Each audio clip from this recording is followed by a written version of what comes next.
नमस्कार सर्वांना, हाऊसवाईफ मराठी या चॅनलवर तुमचं स्वागत आहे। मी आज बनवणार आहे मस्त तुरीच्या दाण्याची कुरकुरीत कचोरी। तर कचोरी बनवण्यासाठी मी हिरव्या मिरच्या आणि लसूण पाकळ्या थोडंसं तेल टाकून हे भाजून घ्यायचं मस्त। तुरीच्या दाण्याची कचोरी खूप छान लागते। खूप खाल्ले असतील कचोरी, पण ह्या तुरीच्या दाण्याची कचोरी एकदा नक्की ट्राय करा, तुम्हाला पण फार आवडेल। तर मी एक वाटी सोले घेतले तुरीचे आणि हे तुरीचे सोले आता व्यवस्थित भाजून घ्यायचे मस्त असे। तुरीच्या शेंगाला जोपर्यंत डाग पडत नाही तोपर्यंत हे शेंगे मस्त असे खमंग भाजून घ्यायचे।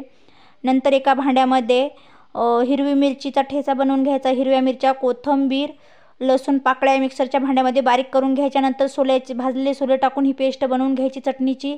मी कचोरीसाठी पीठ मळून घेतलं होतं मैद्याचं। याच्यामध्ये थोडासा खायचा सोडा, थोडंसं तेल टाकून हे पीठ मळून घेतलं मस्त घट्टसर। आता याच्या लाट्या बनवून घ्यायच्या। ह्या लाट्या बनवून घ्यायच्या। ह्या मस्त पीठ लावून ह्या लाट्या व्यवस्थित लाटून घ्यायच्या। मस्त पुरी लाटल्यावानी लाटून घ्यायचं। याच्यामध्ये लाटायचं। याच्यामध्ये तुरीची जी आपण चटणी बनवली होती मिक्सरच्या भांड्यामध्ये ती याच्यामध्ये टाकून घ्यायची मस्त। आणि आता मस्त याला कचोरीचा आकार देऊन घ्यायचा। खूप छान लागते ही कचोरी। एकदा खाल्ली की वाटतं रोज रोज बनवून खावं, इतकी स्वादिष्ट होते। व्हिडिओ बनवायला खूप मेहनत लागते, पण व्हिडिओ बघतं मात्र सबस्क्राईब कोणीच करत नाही। बघा, असं कचोरी असं व्यवस्थित जोडून घ्यायची, नाहीतर तेलामध्ये फुटते।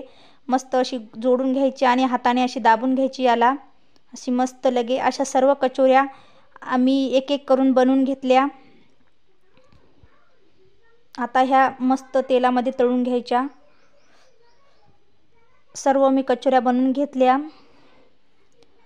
तेल ठेवायचं तापण्यासाठी। तेल असं मस्त चांगलं भाजू द्यायचं, तेल तापू द्यायचं। तेल तापल्यानंतर याच्यामध्ये ह्या कचोऱ्या ठेवायच्या आणि मस्त अशा कुरकुरीत मस्त अशा भाजून घ्यायच्या खमंग। खूप छान बनून तयार होतात ह्या कचोऱ्या। तुम्हाला जर ही माझी रेसिपी आवडली असेल तर लाईक, शेअर, सबस्क्राईब करा। बघा किती छान कलर आलेला आहे आणि कचोऱ्या पण खूप कुरकुरीत झाल्या आहेत। अशाच नवीन नवीन रेसिपीज पाहण्यासाठी चॅनलवरती नक्की जा आणि पूर्ण व्हिडिओ नक्की बघा, तुम्हाला पण फार आवडेल।